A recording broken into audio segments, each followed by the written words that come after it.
Allohni taniganingizni aytasiz-u, lekin uning buyruqlariga bo'ysunmaysiz. Ikkinchisi, Qur'oni Karimni o'qiysiz, ammo unga muvofiq yashamaysiz. Hazrati Payg'ambar alayhissalomni sevishingizni aytasiz, lekin u zotni o'zingizga rahbar qilmaysiz.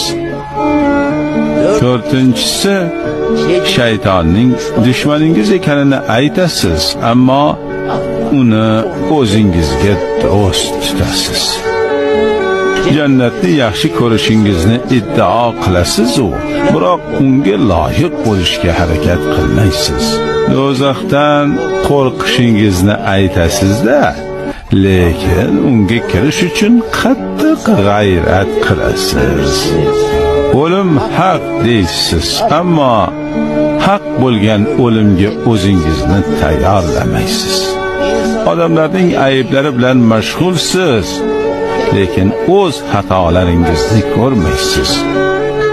Allohning ne'matlarini ko'plab qabul qilasiz, biroq shukrini ado etmaysiz.